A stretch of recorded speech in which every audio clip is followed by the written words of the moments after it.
right, hey, welcome to the Mouthwash Talk Show, a minty fresh take on politics. Let's go ahead and bring Adam on. Let's see what we got here. Hey, Adam, how you doing? Let me see. I want to make this. There we go. That's a little bigger. Sorry about the confusion. I don't know how to do a calendar invite, so It's all right. can walk me through that. That's all right. No problem. Thank you for So- showing up, Adam. We've been really wanting to pepper you with questions and find out what's really going on in the world. Figure Yeah, you'd know. Lucy's been telling us about pituitary glands and everything else, so it's all good. Pineal glands. Pineal Whatever. glands. I was really paying attention to that. So, Adam, it's as you're mostly a writer, but I think you have a podcast and everything. So, tell us a little bit about where our people can find your stuff. I know Political, Indianapolis Monthly. I did a little teaser of what we have in common with Indianapolis Monthly. We'll get into that, but go ahead and tell our folks a little bit about what you do and how you do it.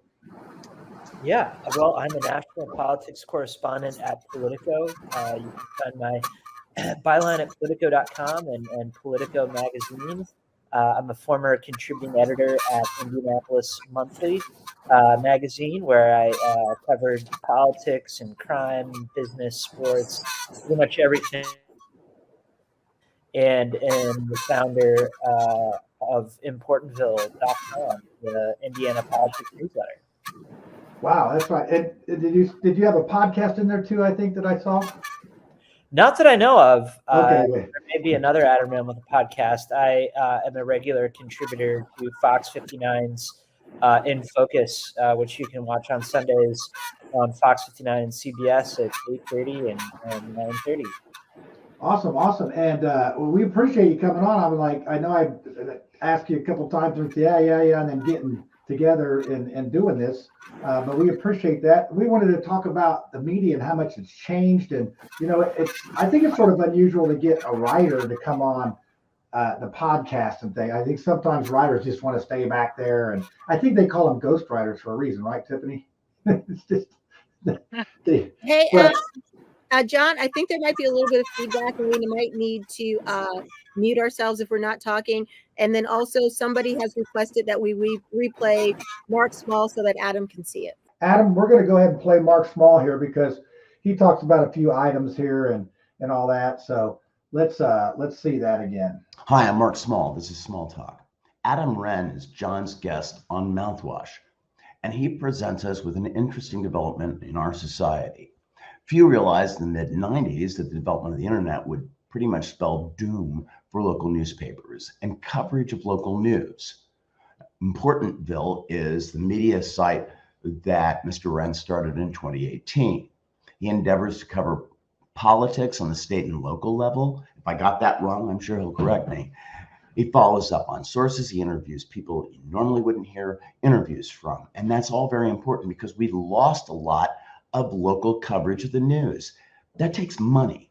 The Indianapolis Star News in the mid-90s, they covered the municipal area here in Indiana, and they had the shoes on the ground, and that takes money for local news. In the counties, on the street, sports, all that stuff, gone. Now, few appreciated what that could do. And yet we have to know that information in order to function as people in a society, as citizens. Mr. Wren interviewed, for example, Micah Beckwith last fall and got Beckwith to talk about his conversation with God. It was in 2023, about his conversation with God on January 7th, 2021. He added new details I hadn't read before. It's really kind of interesting. The point is this, that we had misinformation in this country. Newspapers weren't always 100% reliable. There was yellow journalism in the 1800s, early 20th century, but they became more refined and provided us with good information upon which we could base decisions. COVID's an example of disinformation causing a lot of people to be killed. Donald Trump taking office in 2016 is an example of how disinformation can sway an election. They're trying to do that in 2024. We need to have local sources of information. We need more of them. But that doesn't necessarily mean better. We just have to make sure everybody double checks info. Mark Small Talk. All right. So there you go. So we never really did cover that. Lucy, you wanted to talk about that too, didn't you? About Mark Small's commentary there. So, well, let's let our guest weigh in first about how maybe the media has changed and how much misinformation really is there out. out there? Yeah, I think that we've seen for decades a decline in local reporting, particularly here in the Indianapolis area. The Indianapolis Star shed a lot of reporters. This used to be a two-newspaper town. There are very few two-newspaper towns left in America. And, I think that we're actually seeing a bit of an upswing. When I started in Portonville in 2018, there weren't a lot of competitive newsletters in the Indianapolis area covering Indiana as a region, particularly covering politics and government. At the time that I started it, Indiana had no reporter in Washington, D.C., covering the congressional delegation from our state. For a long time, the Indianapolis Star had a USA Today network reporter acting as the congressional bureau reporter, but no one was really covering our congressional delegation. And fewer people were covering City Hall in Indianapolis. Fewer people were covering the State House. And so at the time, Portonville really filled a gap. And thankfully, over the last few years, we've seen the rise of other outlets like the State House Bureau. We've seen State Affairs. We've seen Axios Indianapolis. The Indianapolis Star is slowly but surely rebuilding their politics and government team, hiring a number of reporters to build out their staff after years of decline. And so I do think there's cause for optimism. We're seeing some nonprofit outlets arrive on the scene, such as Mere Indy, which mostly has an Indianapolis focus. But all of this repertorial firepower is important, and really is here to, I think, serve the average citizen looking for engagement. On the demand side of things, I do think that there's a decline in demand, even though consumers may not know how much they'll miss political reporting in particular when it's gone. But I think people are overwhelmed. I think since 2016, people have grown to have a bit of fatigue about politics. I talk with people every week, if not every day, who tell me that, who say that they're sort of tuning out of political news because it's too divisive, because they're taking a mental health break. And so I certainly think that there's a tension there between the need for news, the need for analytical reporting, fair, nonpartisan reporting, and what people actually want at any given moment. There's always going to be an engaged citizenry, a certain group of the population who wants to read every breaking moment in the course of a campaign. We just got through a very expensive gubernatorial primary, the most expensive one ever. $98 million splashed across the state of Indiana in a number of competitive congressional primaries. And, there are people who are literally exhausted right now with political news. So it's certainly a tension between providing people their fruits and veggies when it comes to a diet that is balanced in terms of information intake, and the sweets, the snacks, the needless carbs and fat calories that people get in their information diet. And so that's going to be forever a challenge in an age of dwindling attention spans and multiple opportunities for infotainment and entertainment, whether it's Netflix or Amazon Prime or any number of streaming outlets. So the news is increasingly having to find ways to justify itself to the average consumer.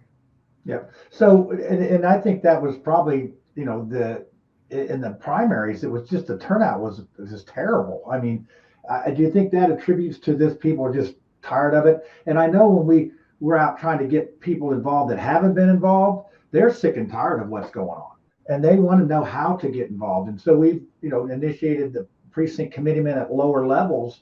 State delegates, a perfect example. We have a race with Julie McGuire and Micah Beckwith that's gotten the state delegates all fired up, and a lot of people running. Do you think that attributes to the fatigue, that we're just not really, people just want something different? Yeah, I was pretty struck by something Lieutenant Governor Suzanne Crouch said during the final weeks of the campaign, as she was campaigning to be Indiana's next governor. She told reporters that, as she's gone around the state, she's been disappointed by how few people were interested in the primary, in the future of who would govern Indiana. And I think that touches on what we've already mentioned in terms of declining interest in political news at a divisive time. But I also think it shows that there's a certain segment of Hoosiers who have, sort of concluded that this is a permanently Republican state. It'll be 20 years this November since Democrats have elected a Democratic Indiana governor.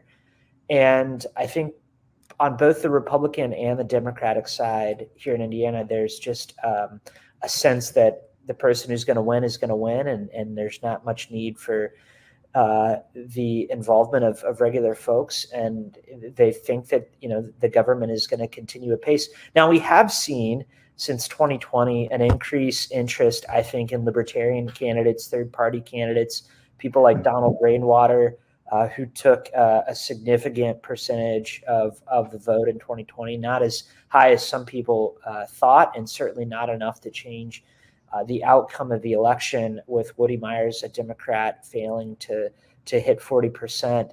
And so I do think that there is always kind of an appetite for an independent-minded candidate. I think Micah Beckwith is tapping into that with his lieutenant governor run.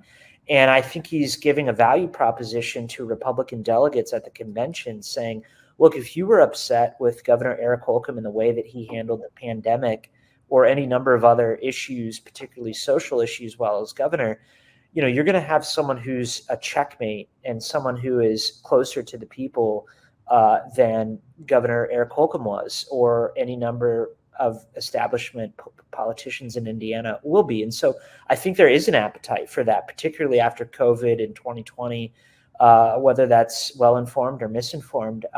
Indiana constitutionally has a relatively weak governor. And so, even if there is a lieutenant governor checking that person, there's the legislature in Indiana, which Republicans enjoy a super majority in right now. They're always going to have the upper hand in many different ways on the governor. And we're seeing the office of the Attorney General have a particular amount of leverage with whether it was Curtis Hill or current Attorney General Todd Rokita.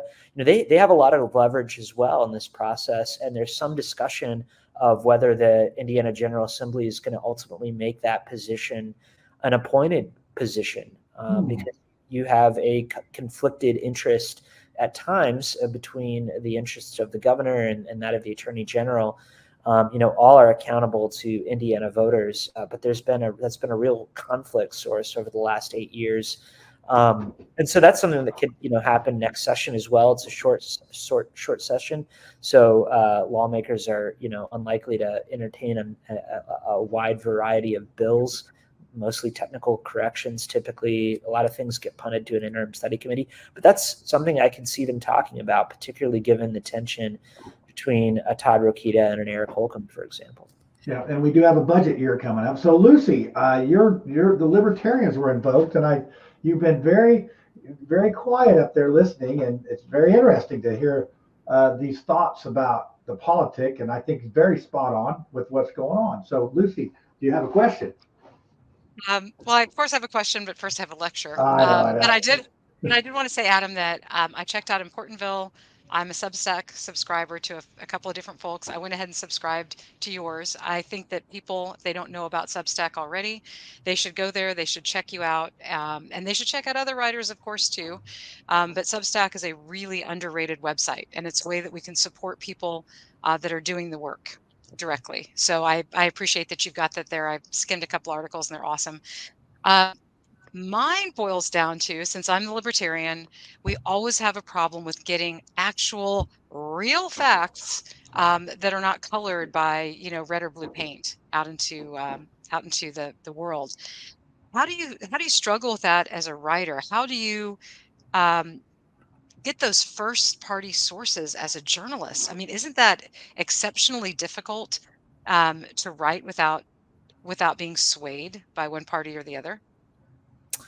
I don't find it particularly difficult. I think that every reporter brings biases and predilections and predeterminations to the job, but really reporting it's a method, and a method can't be can't be tainted when it's implicated and exercised the same way each time. And so, when you're reporting a story, if you name someone in a story, it's best practice to reach out to that person and to ask them to comment, to provide information either off the record, on deep background, on background, or on the record, preferably.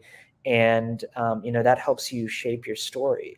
So just in the same way, a scientist would use the scientific method to reach an outcome. A journalist uses a journalistic method, and that includes talking to any stakeholder involved in a story. It includes observation. It includes adding context to a story. And those are all sort of the steps that a responsible journalist applies. Now, on the other end of the token, there is no credential that a journalist has in American society. We are not like doctors or lawyers who have to pass a common exam to practice our trade. That's not been the American tradition of a free press of American journalism. For me personally, I studied journalism at the master's degree level at Northwestern University at the Medill School of Journalism, and that was after apprenticing and internships in Washington, D.C., and here in Indiana, writing for the Marion Chronicle Tribune, writing for the Noblesville Daily Times, working for a small circulation newspaper in small town Ohio as well. And so there is it's more like plumbing, for example, than it is something like being a doctor, lawyer, practicing medicine. It's a trade in many ways, and it used to be a very blue collar trade. And in recent decades, that's changed, unfortunately, with many of our nation's most powerful newsrooms being populated by Ivy League grads. And so, I am a first generation college student, and the son of an auto worker and a secretary, and sort of bring that point of view into my journalism. Yeah, that's cool. Well, and I did put a teaser out there about what we had in common with Indianapolis Monthly Magazine. I actually, in 2002, I'm a mason contractor. We bricked the Indianapolis Dream Home, and it was the one that Larry Bird bought. So, and to give you an update on the Celtics Pacers game, Celtics 92, Pacers 81, 2 minutes 38 in the third. So they got to get busy. They got to get going here. So anyway, that's my thing. And actually, we got a masonry design degree or award from the masonry people or whatever. And I didn't have nothing to do with the design. All we did was lay the bricks, but I took credit for it, as I do usually. So that is the Indianapolis Monthly Magazine Dream Home situation thing. And then I try to find some of your articles up there, and I could find you did something on I don't know. Give me what do you do with Indianapolis Monthly is my question, I guess. Yeah, I wrote for more than 10 years as a long form journalist at Indianapolis Monthly, where I was a contributing editor. They have been bought, and the staff has sort of been whittled down. I was never on staff there, but worked as a contributing editor, and covered politics, crime, sports, business, sort of general interest stuff from 2010 to roughly 2022 when I joined Business Insider, where I was a national politics features correspondent, and then from there was sort of poached by Politico, where I've been doing the same kind of work since 2022. So just came up on my second year anniversary. Cover national politics, not just Indiana politics, and that's sort of just a brief sketch of where I've been and what my connection has been to the magazine. Yeah, and just getting the following and the people, the readership and viewership and all that. We got started a while ago. Like I said, this is our 173rd show, and we do it once a week. And it's taken a while for us to build up an audience. One of the things, let's get to some local stuff here. What about this soccer deal that we have going on? What kind of fight? What do you know anything more about that than the average bear? I mean, I compare this to Bernie Ecclestone and Tony George when they screwed up the Formula One back a few years ago about, hey, maybe we just got too big of egos in the room. What's up? So, can you give us a little inside scoop on that, or maybe even your opinion on this? Yeah, Major sure. League Soccer? Yeah, and I think not to toot my own horn, but I'm sort of uniquely qualified to speak into this and have broken some news on this as well. I've covered the Indy 11 soccer excursion into this market since 2012 and 2013 when they were founded. Was at the opening day ceremony, was at the first game. And have covered and profiled Ursal Ozdemir, the owner of the Indy 11, who has tried unsuccessfully in the past to expand to Major League Soccer. And I've also covered the other side of this equation right now in Joe Hogsett, covering his first 2 terms as mayor, profiling him, sitting down with him, and a number of people around him as well. This is sort of his Hudnut moment, so to speak, where he is trying to, like former Mayor Bill Hudnut, bring a professional sports franchise to the city. And there are a lot of dominoes lining up right now behind him. At first, it seemed like he was a bit out over his skis, but it's clear that the groundwork for this has been in place for some time, dating well back before what seemed like his surprise announcement last month, where he mentioned that the MLS meeting had happened with Don Garber, the commissioner of Major League Soccer in New York, and that he had flown there to discuss this with him. The truth is, Ursal Ozdemir has known for many months that this was a possibility, that the city could walk away from its deal with Indy 11 for 11 Park. And he was, in the last few months, increasingly and frenetically working to avert what for him could be certain disaster. Since this announcement, a number of issues has come up with the Diamond Chain site where Indy 11 had planned to build their stadium, including the fact that a number of human bodies are interned on that site and need to be relocated. There's sort of a dark joke that this stadium project would be haunted if it were to come to fruition. And so Ursal's in a very difficult place, despite pouring tens of millions of his own money into not only the Diamond Chain site, but the franchise over a decade. And I've talked with him previously for a profile for Indianapolis Monthly. And, there were times in the history of the Indy 11 where it wasn't clear if the 11 franchise was going to go forward. They had a league fall apart around them, collapse around them, and they were looking at moving towards a different league, and he was 50-50 at times whether he was going to carry the 11 forward. Now, what's happening now is that he is negotiating privately with this developer, this soccer executive who has worldwide experience, someone who brought an MLS franchise to Charlotte, North Carolina. He's working with him, trying to negotiate and to find a pathway out of this, an off-ramp out of this, and recoup some of the money to be made whole for the investment that he is, to his credit, heroically made in bringing professional soccer to Indianapolis. Before Indy 11 arrived, Indiana was home to something like 7 or 8 different professional sports soccer franchises that all folded. And so Indiana has not been kind to professional soccer, despite having Indiana University, men's college soccer team here, a perennial power player in the NCAA. There's a strong tradition of soccer in Indiana, but on the pro level, it just hasn't had the fan base to support it. We're a small market relative to other cities like New York or even Columbus, Ohio, that's had a Major League Soccer team since 1996. And so, right now, everybody, including the Indianapolis City County Council, is working on a deadline.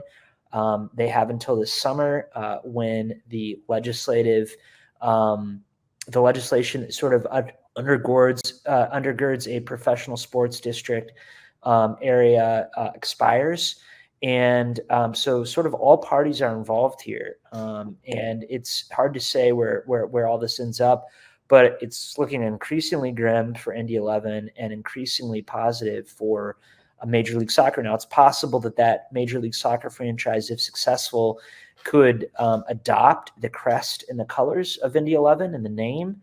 But really, we are not going to have, even under the most optimistic timelines, a professional soccer franchise that's a member of Major League Soccer for probably 4 or 5 years from now. Yeah.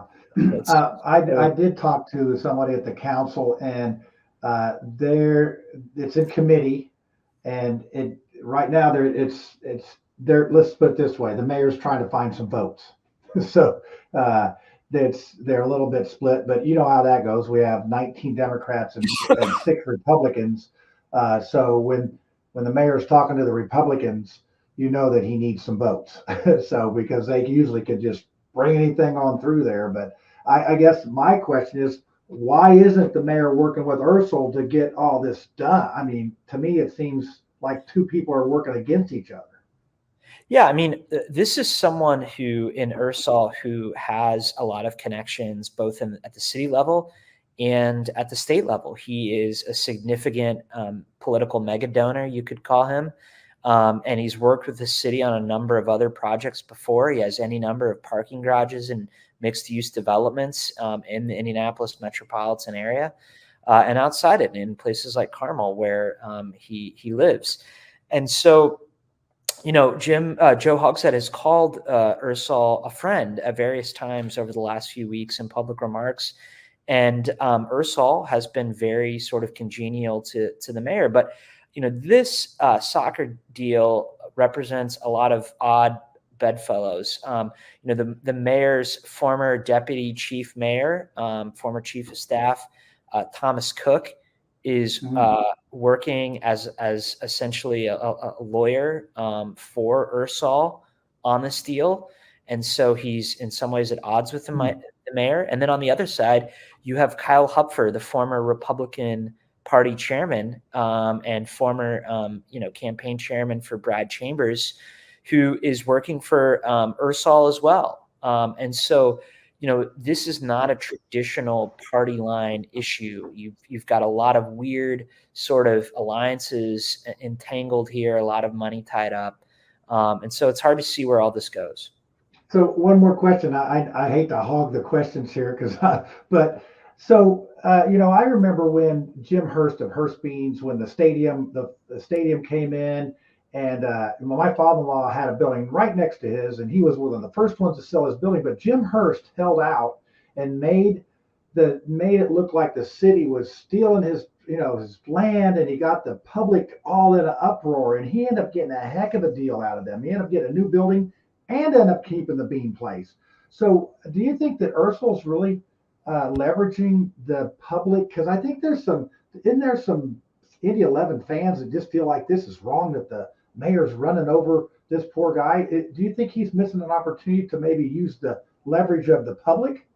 No, I think Ursel has very much leveraged his fan base. That's really sort of the last leverage he has here. The Major League Soccer has not approved previous expansion requests by Ursel. And so really the fan base and the crest and the colors and sort of the sweat equity and the social equity is really all he has left here in this deal. He's really scraping and clawing here for his life, as a soccer owner in this town. And so, that's something that we're going to have to watch to see how it plays out. So I think he's leveraging that well. as best as Okay, he. yeah, I have his number. I reached out to him, but of course we're the Mouthwash show, so we're not going to be as we're going to have a lot of pull. But we have a lot of folks that I say our audience is not a big quantity, but we have a lot of quality people that watch our show regularly, and Yeah. it's we've had some interesting times on this show with people saying things that they later regretted. But Yeah, for the most I've covered. That's how I found out about Mouthwash talk show, by covering the mayoral race in Indianapolis last year and covering Jefferson Shreve's comments at the time. And so that's Yeah, that was. If he just would have ran his campaign like he did his car interview with us, I think people would have found him a lot more likable and accessible and all that. But hey, yeah. Well, I'm sorry campaign guy. I'm sorry I couldn't be on the show tonight doing the interview from my car, like Jefferson. Well, you seem very likable anyway, so I think you're okay, and you're not running for office, which is probably good. Would you ever have any aspirations to run for anything after covering it, or is it like watching sausage being made? You say, I want no part of it. Yeah, absolutely not. I have no interest in running. I'm concerned that American politics at every level of government is leading us to a place where quality people may be dissuaded from running for office. And so, anybody who puts their name out there, for the most part, I think deserves a certain modicum of appreciation. Now, what happens after the moment that they launch their campaign is subject to analysis and further reporting. But I do think it takes courage for anybody to run for public office in 2024, whether it's for city, county council, or president of the United States, which is a race that I'm covering right now pretty closely at Politico. Yeah, and so you're covering the presidential and what else? And I know that I'd seen you had covered Pete Buttigieg, and you traveled around with him and that. Yeah. So I covered, given my ties to Indiana, I covered Pete Buttigieg pretty closely from 2018 through now, his time at DOT. And, in 2024 with former governor and former Vice President Mike Pence having a brief 6-month presidential campaign, have focused pretty much on covering the Republican race for president over the last couple of years. But yeah, I'm speaking of that, I am actually on deadline for Politico right now, so I probably have time for maybe 3 more questions. All right, well, yeah, I hate to be starstruck here, but I'm a little starstruck. I just have so many questions. But Tiffany's just up there eating popcorn and paying attention, and she is an elected official. She's on the Fisher Town Council, so she's catching fire up there in Fisher. So Tiffany, what do you got? Not catching as much fire as I was when I was on the library board. But quick question, Adam. In retrospect, are there any stories or information that you regret doing? Ooh, that's a good one. I mean, as a journalist, asking a journalist whether or not they regret, doing a story, or whether what their favorite story was, is sort of like asking, someone if they regret their last breath or what their favorite breath that they ever took was. I mean, everyone is sort of essential to the next one. And so that's sort of my outlook on those. I mean, each story leads to another story.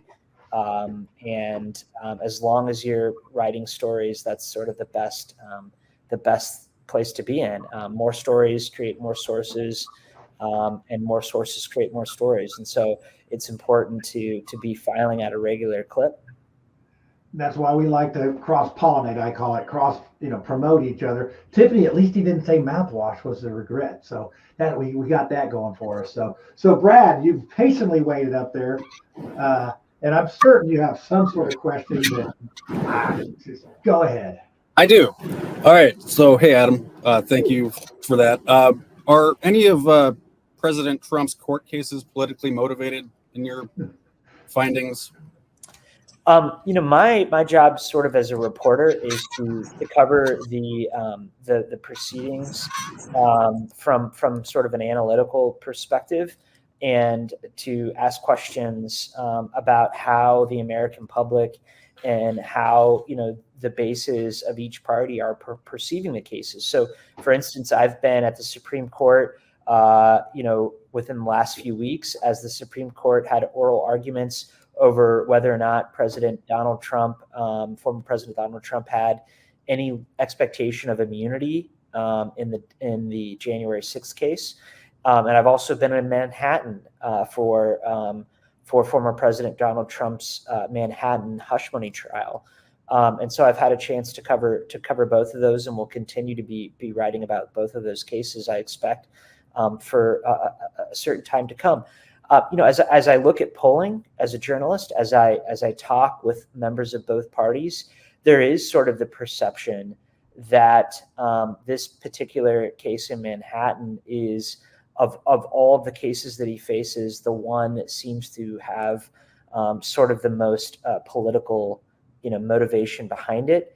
We know that Alvin Bragg, the prosecuting attorney in this case, ran in part saying that he would prosecute, former President Donald Trump.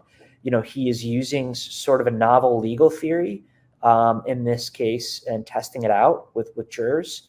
And I think, from a politics perspective, former President Donald Trump has been very effective, along with his allies, even before the trial began, at being disciplined in their messaging, framing this trial as being politically motivated. And so when you look at the polling, even though in some respects it's all over the board, you don't see in aggregate a significant shift, even 5-6 weeks into this case, among, partisans. You don't see, a lot of independents, changing their mind about President Trump based on this case.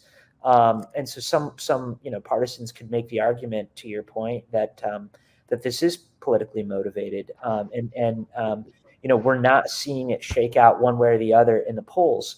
Now, next week we expect to hear closing arguments. We expect a verdict soon, and whether or not a guilty verdict, and having a former president, a presidential candidate, recognized as a convicted felon, whatever your thoughts about the merits of the case, we don't know yet how that's going to play out in the general election among voters. It's hard to say. This is unknown territory. We've never had a trial like this. We've never had a former president like this. And so it's unclear whether having the label of being a former convicted felon, if that's how the jury decides, will sway or not sway voters. People have known about these specific charges, about this specific payment, about this specific case for years. And so, I think the question that I'm exploring is, in my reporting, is this, case in particular pretty much factored in, priced in to how the political markets see Donald Trump? My biggest question is, since she didn't stay hushed, should she have to give the money back? So, because now it's like, what good was doing a hush thing when there was no hushing? So I thought that's what they were paying for, the hushing of her. So it didn't seem like it worked out very well. Well, Adam, one more follow up. Is there like a potential for violence, I guess, like in your, like whether the verdict is guilty or not guilty? Like, I don't know that either side would. It just seems like a powder keg kind of. Yeah. Did a guy already light himself on fire too? So yeah.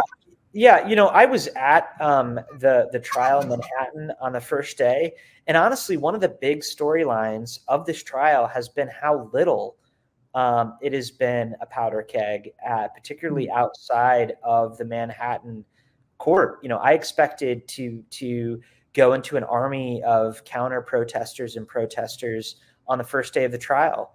And that was not the case at all. There was very few people there.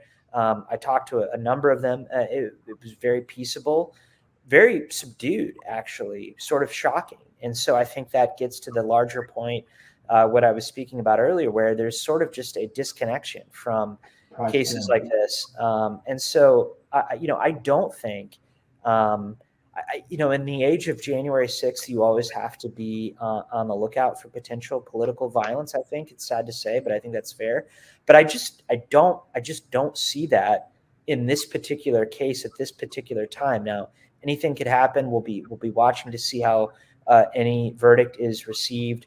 But that just hasn't been a factor in this case, except for the unfortunate case of the man who burned himself alive. And I would say that in that case, his protest had nothing to do with the case of Donald Trump. It was about other sort of political aims. Okay. The timing, it was where it was and when it was, I guess, made it. Yeah, I mean, that was sort of done. It was sort of done according to his manifesto to get maximum media attention, but really had nothing to do with the merits of the case one way or the other, and nothing to do with Donald Trump. And I think that's one of the reasons why it didn't receive a lot of attention because it wasn't connected. Yeah. And he's already had the devil went down to Georgia case and other stuff. So, well, hey, Adam, I truly appreciate you coming on our little show here, and we're honored and pleased that you actually watched a few of the things, and hopefully we can get some more stuff for you to report on. And you're always welcome to come back, and